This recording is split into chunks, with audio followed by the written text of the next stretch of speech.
Hello and welcome to the Gooner Talk. Back again with you guys for another show, for another episode of our Raw Reaction series, and specifically the Raw Reaction show in which we are going to be discussing Arsenal's 2-0 victory over Leeds United, and of course getting plenty of your thoughts, your feelings, your queries and questions into the chat box. That's what we focus on in these shows, is making sure that your guys' thoughts are represented as much as feasibly possible and read out as many of your comments as we can. So without further ado, let's get straight into today's show and be talking about what was, in my view, it was a game in which I lacked entertainment. I'll be real, I thought it wasn't the best of games. I was at the ground last night and I was working 7 till 3 today, hence why there was no 8 a.m. show today whatsoever. It means that I've obviously jumped around you guys to throw on a show today, but I wasn't particularly entertained last night. It's probably the best thing. The best way to put it. It wasn't the most entertaining of fixtures. I enjoyed my time sitting with Mike from the Gooners pod, of course, but actually trying to tangibly take something from that game and beyond just it being an exercise to rotate the squad and give some players opportunities that haven't necessarily had too many chances, it's tough to think and look beyond that. But we will be talking about the individual performances. We'll be talking about what it means and what it could do for this team moving forwards. But if you haven't done so already, please do drop a like on the show and subscribe to the channel as well to keep up to date with all of the latest Arsenal content. We'll be back as usual tomorrow at 8 a.m. for your show. Apologies that there was none this morning. But duty calls and work calls in particular. Jumping into the chat box, Daniel Roberts says, "Morning, Tom. Never usually up this early at 8 a.m. Rishi Rich says, "Good evening, Tom." The Real Folks says, "Nice to catch these live since 8 a.m. at UK time. It's 3 a.m. here in Miami." What? So you're not getting up at 3 a.m.? Like some other very dedicated of our Western listeners, I genuinely cannot believe that you guys in Canada and the States and in South America turn up at ridiculous times to watch my 8 a.m. show. I'm very appreciative of those that do. What's up, Joseph? Good to have in the chat. May Taz says, "Could tell who were the second team players." And Kian says, "Martinelli needs to come on more during games." Let's focus on the individual performances and go through this team. Arsenal awarded through their Twitter account and taken into account plenty of votes from the adoring public. Bernd Leno got man of the match. How things can be so surprising for Arsenal supporters at the moment, it seems, because if you'd have said to me that there was any chance of Bernd Leno receiving a man of the match performance and vote from Arsenal fans, I would have said you're mad. But he definitely saved Arsenal on a number of occasions. Leeds were able to get in behind Arsenal with some long balls and with some balls in behind. And Leno was on hand to save. He's not been playing all that much, but when he was called upon, he definitely delivered. And so that is certainly something to be positive about. I know that pretty much everyone has resigned us to pretty much saying that Leno's time at Arsenal is done and that his time at the club is probably going to be over very soon.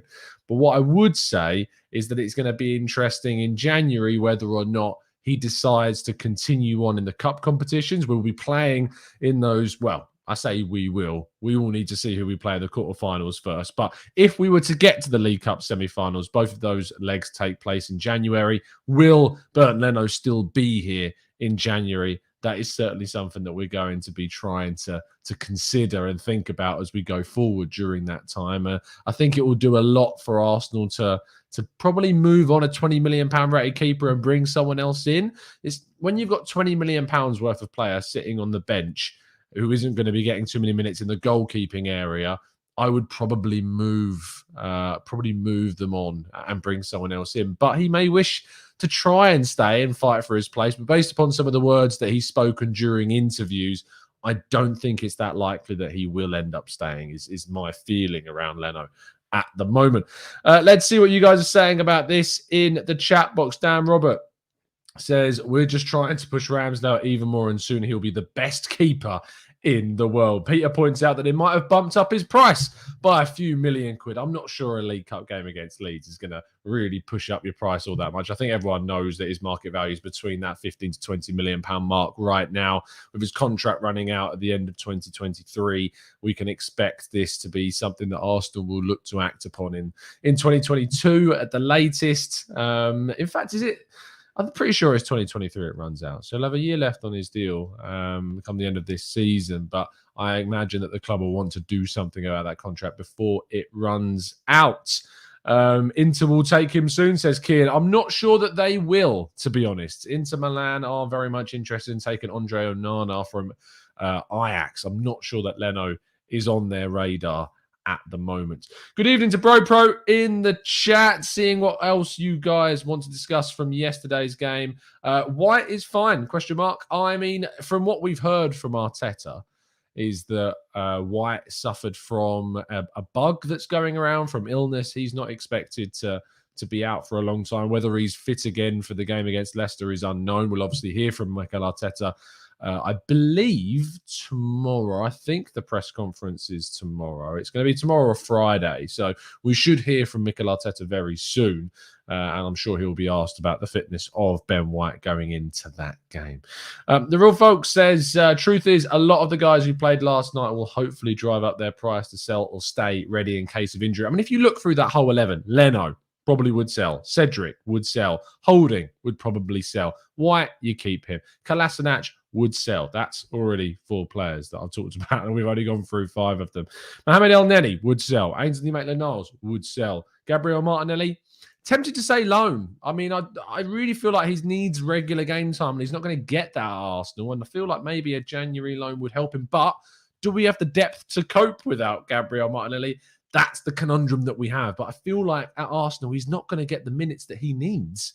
And he's a really top quality talent. And I'm worried that without regular game time, he isn't going to succeed at Arsenal. Or maybe a loan could do him some really good. Do him really good, rather. So maybe that's what we need to consider. Eddie Nketiah, sell. Who else have we got? Pepe, I would sell personally. £25 million bid came in for Pepe. I'm taking it all day long. Mike knows my feelings about Pepe at the moment, and I felt like he struggled in that game yesterday. There was an instance where Mike nudged me as Pepe was running through, and I looked up to then see Pepe fall over unchallenged when on the ball. And today I've seen a few people clip that moment and say this sums up Pepe's career at Arsenal so far. Now, I think that's a bit harsh, just a tad harsh. He's not all about falling over, but Pepe, for me, if he's struggling in a game like that, and I think he did, and didn't really offer all that much, I am concerned for his future at the club. And as I've made my feelings known, I don't have to hammer this point in any further. If an offer came in, I would move him on. Andy Love says, Tom, we have to keep Leno until the end of the season. Imagine we are fighting for a European spot with 5 games to go and Ramsdale gets injured. Andy, I'll put forward to you the point that maybe what you could do is you sell him in January and you bring in a very capable keeper to fill that void that doesn't necessarily cost us all that much to do. Someone like Alex McCarthy from Southampton as a backup, very cheap, contract runs out in 6 months. Someone like a Sam Johnston at West Brom could be someone we look at. Also only has 6 months left on his deal. So there are options out there for the club to be looked at. The Onyx Lens says, truth be told, Martinelli and Pepe as backups are not bad options. You're right, but when Pepe's sitting on the bench and is worth a certain amount of money, I'd rather that we sold and reinvested in someone that can push towards a starting place rather than being happy and comfortable with a backup position. Amadeep says, Saka to Pepe is the biggest downgrade in the squad, along with Tommy and any right back. Really worrying. Depth in this side is always something that's going to be focused on. But with 9 changes made against that game last night against Leeds, what surprised me actually was the fact that Leeds played so many of their first team players and still looked very ordinary. I think there's big problems for Leeds this season under Bielsa. If Arsenal's B team with only a couple of starters is managing to come out 2-0 winners and not necessarily look massively, what's the word I'm looking for, threatened, then that's a worry for Leeds, that's for sure. Kian says Basunu from the Republic of Ireland. Who is this Basunu goalkeeper. Is he the guy that's on loan at Portsmouth from City? Um, I've watched him play. Yes, he's actually not bad. I've seen him play Bazunu. I see him play for Portsmouth when I went to watch Charlton draw 2-2 against them. Bazunu was in goal and he was okay. The goals that he let in weren't his fault, that's for sure. So not a bad shout, maybe, Kia, but I doubt Manchester City are going to let their talented young keeper go for very much money. That is for sure.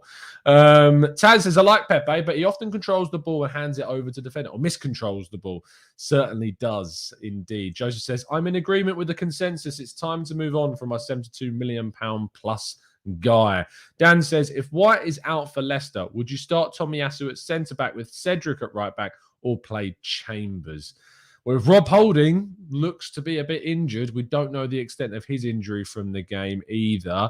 My instinct tells me I would go Chambers and keep Tomiyasu, just because I think the drop-off in quality from going from Tomiyasu to Cedric is much greater than going from Ben White to Chambers and keeping Tomiyasu on the right-hand side. I think that still helps us a lot more. I mean, arguably, you could play Tomiyasu at right centre-back and Chambers at right-back. I think Chambers at right-back gives the same kind of style that Tomiyasu does. They're both much more disciplined, reserved right-backs than Cedric is. So maybe you don't necessarily lose the same amount of structure to your defence. So maybe that's the right option.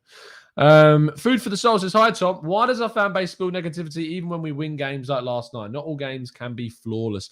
No, I disagree with you here, Food for the soul. I think there's difference between negativity and criticism. I think criticism is correct, and you should always be critical about certain aspects of the game. Arsenal weren't that impressive last night. We got the win. That's the most important thing. That's what I'm pleased and happy about. But I think we still need to go into the analysis of the game and look at the areas that we need to develop and improve, or if that area of development means swapping out a player for someone else in an upcoming transfer window, that's something that we need to focus on. I personally get a little bit more frustrated at people that completely disregard the idea of criticizing and calling it negativity. There is a difference between being negative and criticizing. And it's important that you maintain the line between those two things, because if you cross the line and start to call criticism over the top negativity, then you lose all objectiveness. And you don't want to lose that, because it will stop you from, sensibly critiquing games. So there you go. I hope that makes more sense. Paul says, Holding was a surprise. I like him breaking the lines with a run. Regarding keepers, am I the only person who thinks that Hein would be a capable backer? It's really easy to say, Paul, and I mean this in the most polite way, but it's really easy to say that Hein may be a very capable backup without it actually happening. And without it actually happening, we have no idea whether or not it would work. It's easy to see him in the youth sides and say it would work. He's also played in the international setup for Estonia, which is positive, but it's a big risk to take. And if it was to backfire, it would backfire quite badly and on a young player in our youth side. So that's why I'm a little bit resistant, but I'm not averse to the idea entirely. But I would say that we need to step with a bit of caution. On the Holding thing, I think that Ben White's presence arguably may have had an impact on Rob Holding. Rob Holding was doing some very Ben White-esque things, if that makes sense, during the games, breaking the lines, running forwards. That's been really, really good from him, and that was certainly something that I look forward to seeing more of if he does stay at the club. Ingard says, is there an option to get Saliba back on loan in January? Nope, no option on him whatsoever. Ingard says, the real test will be on Saturday versus Leicester. That will show what Arteta's Arsenal can do. Their midfield is much better than ours. I mean, Ingard, I'd love to know your thoughts on Arsenal's 8-game unbeaten run, as someone that I know is very critical and can, I think, cross the line into negativity sometimes and maybe more agenda-driven. I'd love to know what your thoughts are, especially on how we played on Friday. Hovik says, the most improved is probably Rob Holding's hairline. I mean, if only we could meticulously and surgically improve Arsenal's team, quite like he's improved his hairline. But I'll be very honest, if you're still watching me in a few years' time, you may find me getting a bit jealous of Rob Holding's hairline. You never know. I may have to act on that myself. Michigan Gooner says, Martinelli played better when he had Tavares and little more centrally, but seems to have lost a bit of pace. But their young left-back was maybe a yard faster. Martinelli, I don't know if he's lost a yard of pace. I just think he's out of confidence. I think he's lacking in confidence, lacking in minutes, lacking in consistency, and he needs to improve and push forwards. And hopefully we'll see him do that if he's given more opportunities in the Arsenal first team. Mr. Joe Kerr says, last night was ugly as a makeup wearing dog, but we got past Leeds, and that's something to be appreciative of. Far from champagne, more like special brew, but we have a quarter-final now in late October. Mr. Joe Kerr, as descriptive terms for games go, you managed to keep that fairly within the lines and yet still absolutely ridiculous. And to be honest, I quite appreciate the similes involved with that description. But yes, the important thing being that we are indeed in the quarterfinals of the League Cup. I have to ask you guys, who is your preferred option to play in the quarterfinals? There is, of course, games still going on this evening. Let's just have a look at who we could possibly face in the quarterfinal of the competition. Remember, one more win in this competition and you're through to a two-legged semi-final. We could play Chelsea or Sunderland, or no, that is literally it right now. Chelsea or Sunderland are the only confirmed teams. We've got Stoke playing Brentford, West Ham playing Man City, Leicester playing Brighton, Burnley playing Spurs, and Preston playing Liverpool. There's a lot still to happen and still to occur during these fifth round games. It's amazing. I mean, if you're in the third round, which many Premier Leagues do start off in the third round, if you're in Europe, of course, which for the first time we don't happen to be in, you win two games and you're in a quarter-final. It's a really strange kind of dynamic for these Premier League clubs. Sunderland, please. I want Burnley, says Goulding. And I like this because you know what Pete's saying by that? Peter's saying I want Burnley means that he knows that they're knocking out Spurs. That's the important thing here. I like that as an answer, Peter, and I appreciate your forward thinking on that one. I see you. Hughes says Sunderland. Anyone that's not named Chelsea, Liverpool, and Man City, says Hugh. Avoid Chelsea and City, says Omar. So there you go. Definitely interesting. Ingars, replying to my question from Melissa, Tom, I think we have looked better recently, but performances versus Brighton and Palace were poor. Villa game was the best performance this season, but it's all about consistency and keeping it going. Absolutely. I think you're spot on. Anza says, I would prefer Sunderland, but I know we're going to get Chelsea. You know what's going to happen if we get Chelsea? We're going to draw 2-2 at Stamford Bridge, and then we're going to go to penalties, and they'll go through on pens, because that's all they seem to do in this competition, is Chelsea just seem to go through on penalties. It's all they're capable of. I don't understand the consistency. We want consistency in this team. Chelsea fans are lapping up their consistency in the League Cup because all they can seem to do is go through on penalties, which is annoyingly lucky, especially when Villa deserved to go through in the previous round. And I've not seen the Southampton game back, but I'm going to assume that Southampton deserved to go through more than Chelsea did. Angela says, I am very much looking forward to the game against Leicester. I would go with the exact same lineup against Villa, given the fitness of players. Best all-round performance in the 8-game unbeaten run. I do tend to agree with you.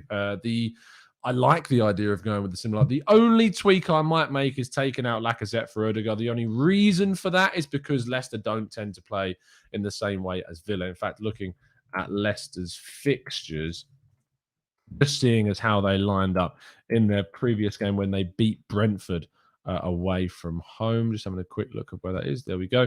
Leicester's lineup in that game was, to be fair, they did line up with the back three. Amate, Evans, Soyuncu as their back three, Castagna and Pereira, Tielemans, Samara, Maddison, Iheanacho, and Jamie Vardy. It's probably one of their, if not their best team right now. Vestergaard's been taken out of the lineup. Patson Daka can, of course, come in and cause a little bit of chaos.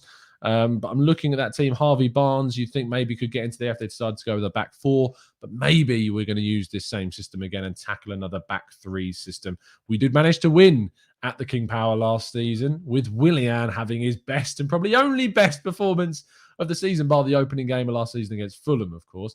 But we did manage to go there and put in a very good display. So let's see if we can carry that form away from home at Leicester again. Gary says, the most impressive thing for me last night was how brave we were with the ball once we went 1-0 up. We didn't sit back. We kept doing the right things, playing forward, except for Cedric. Now, this is something that we've touched upon on the Arsenal Way on our other channel. Link to it is in the description. There's a tactical analysis show that is out right now where me and David Hughes, my colleague and scouting writer at Reach, was talking a lot about Aston Villa and how we tackled that game. But one of the things that we've talked about previously is with Josh Williams, our other scouting writer that I've done shows over there with, is that when Arsenal score, they tend to then, sit back. They tend to then hit on the counter. But against Villa, they didn't do that. And last night they didn't either. And maybe this is showing a little bit more initiative from Arsenal, a little bit less of wanting to sit back on our laurels and accept the scoreline that we have and instead really push on after scoring. So that's what I'm hopefully looking forward to seeing in the next game. Steve Stone says Leicester at the weekend could be a really good match. If we do manage to get 3 points, I will definitely shift from the out to the sitting on the fence camp, which is fair play. You've got to always have your mind, Steve, to be open. I'd love to know if you are currently sitting on the other side of the fence, or rather the side that I'm still very much sitting on, which is thinking that a change of coach is probably the better thing for the club. What would you need to see in the games coming up, and how much would it take in the games going forward to get back either on the fence or even off that fence and onto the other side regarding your feelings about the manager? Do let us know in the chat box. Would love to know what you guys are thinking. Hovik says Lacker's energy has been energizing so far for us, and certainly he got so much. He was being so energetic against Villa that he had to go off with cramp. So hopefully he'll be fine. He came on, of course, last night against Leeds and looked fine, so he should be hopefully fit for the weekend as well. Jalil says, hi, Tom. Any thoughts on the first professional footballer who came out as gay yesterday? Yes, I actually tweeted my thoughts out on this a little bit earlier on this afternoon, because what Josh Cavallo did was really brave. And I put the tweet out saying that it shouldn't be brave. It should categorically not be brave for anyone to come out, especially, I mean, I even said the word especially, like for footballers. For footballers, there's always been this stereotype, isn't there? Like there's this stereotypical thing in England, especially, I think, that if like the hooliganism of England and some of the horrible things that go on inside football stadiums, and as we know from the very, very obvious existence of racism still in the sport, that there are horrible things that are said from the crowd. And so I think that there is a concern that if a footballer is gay and if they were to come out, that they would receive, as Josh himself talks about in his video that he posted on social media, that they too will receive abuse. So that's why I say it's brave for a player to come out, but it shouldn't be brave. It shouldn't be brave at all. It should be just it shouldn't even need to be a thing. It should just be able to be who you are in the sport. But thankfully and hopefully what Josh has done is going to inspire plenty of other footballers to come out and be, be brave, even though I don't think it should be considered. I think it definitely should be considered brave, but I don't think we should consider it needing to be brave to do it. So yes, really well done for bringing that up, Jalil, and thank you for your comments. Let's go to Wrath of Aries. Do you think we are in a better overall position as a club than Spurs if you take players, managers, and transfers into consideration? I think that if you go through their lineup, and we did a lot of kind of combined 11s ahead of the North London derby, we've definitely closed the gap. I was actually, when I was chatting with David Hughes earlier, who, as I said, is our scouting writer over at Reach, he's a big Everton fan. And I remember doing a show or a podcast on the channel. I think it was with Mike, and I think we were sitting with Drew. And I think I put forth an argument that Everton, had a better squad than Arsenal, but they actually did the improvements that have happened to the likes of Smith Rowe and Bukayo Saka over the last 10 months or so. And the improvements to the squad that Edu has made by bringing in Ramsdale and Lokonga and Erdegar and Tavares and Tomiyasu and Ben White, we have easily got, now you look at it, a better squad and a better team. And I actually believe that we've got the 5th best squad in the league, personally. And a lot of that is down to the improvements done by the coach to some of the players, not all, and some players have not improved and more do need to improve, but also the additions of the technical director. Again, I find it very difficult when Edu gets a lot of criticism from people, and I think it's not necessarily balanced. I don't think if you look at all the pros and the cons of Edu's time at Arsenal, the good things that Edu has done are far, far, far outweigh the negatives. The negatives are Willian Runarsson, and probably a failure to move on enough players in the summer and a failure to bring in a central midfielder. But the positives is a drastic turnaround of Arsenal's recruitment over the last 24 months. If you look at the summer of 2020, bringing in Gabriel and Partey was two huge, momentous things for this football club. Not only that, but we were able to push away from the club Mesut Ozil, Skodran Mustafi, Socrates, high earners that were not having any kind of influence on the first team, whether they're allowed to or not. You've also got the situation where this summer we've changed strategy. We have gone and lowered the average age of the squad. We brought in 6 23 and under players that have been, all of them have been influential so far this season. Ramsdale, brilliant. Tavares has shined in the few performances that we've seen him. Ødegaard is probably the big question, but I think that his pressing has been good in half of the games that he's played. The free kick against Burnley got us a really crucial 3 points. He obviously was here in the last half of last season and scored in a North London derby, which is always appreciated. But I think he's probably the least impressive of the 6 so far and needs to definitely improve and show some more effort. I think you look at Lokonga, what a surprise he's been. Ben White proved all the doubters wrong after that first worrying game against Brentford. And Tomiyasu, certainly a fan favourite already, has provided perfect balance to Arsenal's defence and has really looked to be quite a hell of a player. So there you go. Fantastic stuff. Also, great to see so many of you fighting the good fight in the chat box and appreciate a lot of what you're saying. It was a really good thing to bring up, Jalil. I appreciate what you did earlier on. Ingar says, to those wanting Arteta to stay and are Arteta in, were you the same about Emery? With Arteta, we finished 8th for 2 seasons and still did mid-table and no real direction. From my perspective, Ingars, and I'm not Arteta in as it's... I say stupidly because I honestly hate the amount of division that's created in the fan base. I think it's ridiculous. And I know that you use quotation marks as well. What I would say is the difference between Emery and Arteta is a very clear thing about the squad. And that's important from a club perspective, is that the players absolutely categorically were not following Emery at the end. I mean, for a couple of months, they were done. Absolutely done. Finished, kaput, over. Fed up of Unai Emery. And I mean, to be honest, with the football that was being played, I can't blame them. And whilst I don't think the football was, and the style of football was necessarily even improved, in fact, I don't think the style of football's improved at all under Mikel Arteta so far, there is something different. There's something different about this group of players and the manager right now. He hasn't lost the dressing room like Unai Emery did. In fact, I don't think even during the worst period of Mikel Arteta, which you would have to say is probably the festive, just before the festive period of last season. Even then, the players were behind him. In the hardest of times, they still backed him. And I think that's maybe something that encouraged me to stay with it at the time, even though I don't think I was rightly doing it. And that's definitely why my opinion has changed, is because back-to-back 8th place finishes with the squad that's available, I don't think is good enough. But that's the difference between Emery and Arteta. From a club perspective, not from a fan opinion point of view, it's factual that these players are still behind Arteta, and it's factual that they certainly weren't at the end of the Unai Emery era.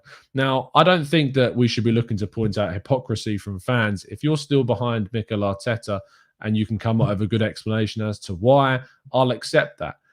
But I don't think to turn around Ingars and try and catch people out is the right way to go about it when the ultimate goal of what people are doing is supporting the coach. If you want to do it in the other sense of the words, if you want to try and catch people out for abusing the manager or being, overly or over the top about him, then I think that's completely fair and fair play to him. But if you're trying to catch people out for supporting the coach, I think that's a little bit strange. Hovik says, Tom, can you imagine how fire the Amazon documentary is going to be? Going from 3 straight losses to 8 undefeated. Look, Hovik, I think that it's going to be an interesting piece of work. It's probably how I would describe it. Certainly so. I'm really looking forward to it. I always said I was looking forward to it. I said when it was announced on the show and we did a show dedicated to the announcement of it that I was buzzing, and I still am buzzing about the idea of this documentary. But at the same time, I do have concerns about how quickly this season can turn and how quickly things can change. And in which case, if the season does end badly, it's going to be very difficult watching. That's fair to say. Tim says, is it fair to credit Arteta for 2 8th place finishes when he was in charge for 1 5th? 1.5 of them. Oh, I see what you mean. Yes, absolutely, Tim. He takes the fall for those 2 8th place finishes. He takes the credit. He takes everything that's associated with that. He takes, because there were some really disappointing displays. There were some bad league displays at the end of that 2019-20 season. So yeah, he still has to take the credit for it. What I would say is that there were a lot of people talking about Carlo Ancelotti during the time when we appointed Mikel Arteta, saying that look at what he's doing to Everton, look at what he's doing there. And Ancelotti finished in 12th and 10th with Everton. You might say with Everton, but the way that people were talking, they were going to be rising up to the top 6 and overtaking Arsenal. Well, that didn't happen. And I'm very wary of doing the same thing about Rafa Benitez, because as we saw at the weekend, Everton can be got at. They are vulnerable, and they had a strong start, as did Ancelotti's Everton, but may trail off once again. We'll have to wait and see. I mean, speaking to David, the Everton fan, at David Hughes at Reach, he doesn't seem that confident about their hopes of being ahead of Arsenal come the end of the season. So we'll wait and see on that one. Angelus Blaze says the last 4 or 5 games we have are of a style of play and squad type, a quick out of the blocks, high press and counter-attacking side. Still some reservations, however. I now see a direction. I see a direction. I don't see it consistently, though. I would disagree slightly with you, Angelus, over the last 4 to 5 games. I thought we lacked style against Brighton and Crystal Palace entirely. I thought we had an idea against Spurs against the first 45 minutes. We then kind of abandoned that in the second half, and that's why we nearly went back to 3-2. And against Aston Villa, that's the only tangible time I've been able to see real evidence of a style across the entire game, and where we, pulled on the pressure after going 1 goal up. So I want to see that Aston Villa blueprint used in the upcoming fixtures. That's what I want to see moving forwards. Gunnar Bowling says, from Twitch, you can actually watch us on Twitch.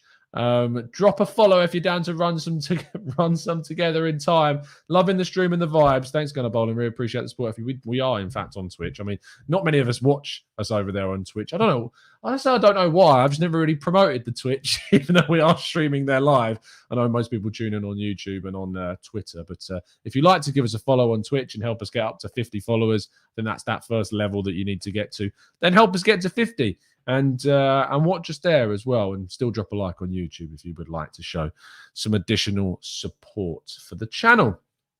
Jake Snack says we can get taken out of that style very quickly when we play an attacking team. Exactly. When we go up against Leicester on Sunday, the style that we're supposedly seeing is going to get very much tested. And so we will see how we get on with that. Greg says Arteta is easier to understand. We now have hungry, motivated, enthusiastic young players who are team players. The cobwebs have been swept away, and the mentality of this team is much improved. So there you go. Ingo says, Tom, I hear you, but what is the difference? We don't have a style of play. And Arteta, again, this don't have. You're speaking very binary, Ingars, which you need to be careful of not doing. Speaking in absolutes about football is dangerous, because you can get very easily proven wrong. I think, what was it the other day? I saw a tweet saying that, I can't remember what the tweet was, but effectively the analogy is that if you say that we don't have this, or Arsenal are not this, when there's evidence to suggest the opposite to that, you can very quickly be proven wrong. Arsenal don't have a style of play as a sentence, as a quote, isn't accurate. Arsenal don't consistently show a style of play is the better way to put it, but they have shown a style. The style I see Mikel Arteta using over the majority of his tenure has been very much one of it's a wide use of the wide areas, very one-dimensional, crosses into the box as much as possible. That isn't no style, it's just quite a poor style. But he is starting to shift. And with the additions made in midfield and also in the defence, we are seeing a greater style that's more variated, or there's a greater variation in the style. And I think that we're moving towards something different. But I will address your point. We don't have a style of play under Arteta. He's just doing windmills on the touchline, players that got to be confused because results don't improve. Well, results have improved quite drastically since the start of the season. The performances are what we need to find more. We need to find more consistently. And why it looks like I've got glitter in my hair. What's going on with this screen? Honestly, and so I need to get this light sorted out. Let's see if we can change this. No, that might be okay. Hopefully that stops the flickering. I don't think it has, but we're just going to go forward anyway. Bro Pro says it's remain to see the consistency of the performance week in, week out. It's as simple as that. That's the challenge of Arteta. If Arteta can go into that Leicester game and get a result, now it may be a win. Like, Leicester is still a very good team, we have to remember. But if we can get a result in that game, stay unbeaten but play well, I'll be fine with that. Getting a win there is amazing. Taking a point from there and a strong point after a good performance, I can accept. If as long as you go into that Watford game and put in another strong display and then you beat Watford, because then we go to Liverpool. And I think playing against Liverpool and making sure we're unbeaten after 10 games could be really key to having any hope in that match. I'm not expecting anything against Liverpool. And you know what happens is I don't think many people do expect much when we play against Liverpool. And yet, when we do get inevitably battered by them at times, all that happens is absolute meltdown. I'm not expecting anything at all against Liverpool when we play them. They have got, in my view, the best player in the world right now in Mohamed Salah. And they are my title favourites still for this season. If we get battered and we get outplayed, I will accept it. I didn't accept the Manchester City game anywhere near that because the team selection was all wrong from Arteta. There were some silly choices. Granit Xhaka really cost us in that game with a stupid decision of his own. But the Liverpool game, we've got players available. It's going to be a bit of a barometer of how we compete against these big sides. But the Leicester game and the Watford game, if we can get 4 from 6 points out of those, I'd take it. If you said you can get 4 from 6 out of those 2 games, I would certainly be taking that right now. But I want to hopefully see us go there and win. But it's a tough place to go. And Leicester are a very good team. And they've obviously just beaten Manchester United and Brentford and Spartak Moscow. And they're now turning their form. So it is not going to be easy. If they end up battering us, then we're back to square one, right after we was after the Brighton result and after the Crystal Palace result. So let's hopefully go to Leicester and put in a good performance and see some consistency in this side. Magamo says, Tom, if we finished 8th again and they don't sack Arteta and people start making excuses for him, then what? We can't do crap unless board raises standards, which I think they don't. Look, I've said this for a while. If we aren't in if we don't qualify for Europe, and I don't mean the Conference League, if we don't qualify for the Champions League or the Europa League next season, basically, if we don't finish in the top 6, Arteta should not stay. Shouldn't stay. And the feeling around the club and the feeling I get is that there would be some conversations to be had if we weren't in the top 6 and we didn't win any silverware this season. And if we did finish outside that top 6, I think the club would have a bit of a decision to make. However, it's just now about making sure that we get some consistency in our game and getting behind the team, because I've really enjoyed what I've seen over some of these 8 games, but some of it is still not quite there, and we need to see more consistency. We always come back to that word. Consistency is king, and that's what we need to see from this Arsenal side. Manu says, would you accept an embarrassing game against Liverpool? Not talking about a scoreline like 5-0, but I'm talking about the way that we lose. Look, if we get 4 points from Leicester and Watford, I go into that Liverpool game basically with nothing to lose. That's a really good way to go into a game sometime when you have nothing to lose, because it takes the pressure off. And we should try to remove the pressure off ourselves when we go into that game against Liverpool. And I think expectation of getting something from that game, you are going to be let down. And so I'm going to go into that game without expectation. I'm going to go into that game hoping that we will be able to play our game and get much more on the ball. We've got a lot of players in our team that should help us compete against Liverpool better than we have done in the past. But they are an unbelievable side. And I have to respect that. And I have to take that into account when analysing a game. I hope that we aren't embarrassed. I'm not accepting of an embarrassing defeat, but I would be understanding of a bad loss is probably where I would put it. So there you go. Let's go to Manu, who says, I get that, but is there not a way to lose with your head held high? Yeah, if you put in a good display. I mean, look at Brighton the other day. I thought they showed a bit of mettle against Manchester City, even though they lost.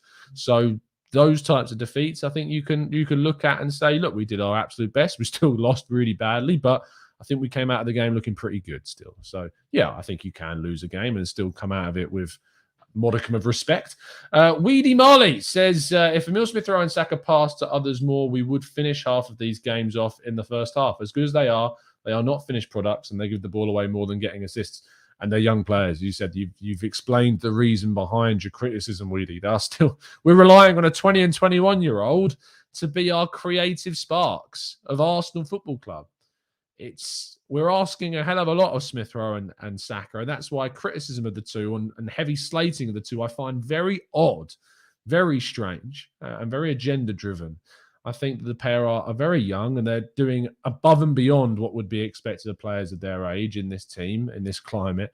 So I'm looking forward to seeing them develop further. And if this is what they're like at 20 and 21, then what player are we going to see when they're in their mid-20s and eventually in their prime? I look forward to being many years older and watching, hopefully, some very fantastic footballers at Arsenal. That's for sure. Utah, I wouldn't play Mainsley in the midfield. I think he had a good display against Leeds, but I'm playing Lokonga and Partey. That's it. That's the one for me. That is, I think, where we're going to end today's show. Please do drop a like if you haven't done so already on the video, and also subscribe to the Gooner Talk if you have not done so either. I'll be back with you guys tomorrow morning at 8 a.m. UK time for the next show. And of course, we'll be bringing you a preview show as well on Friday ahead of the game against Leicester. So members in the Discord server will be able to come on that show and have their thoughts heard ahead of that game. But there's lots to talk about, lots to discuss, and I'm looking forward to all of it. Have a fantastic evening, and I will see you tomorrow morning. Enjoy your day, and as always, up the Arsenal.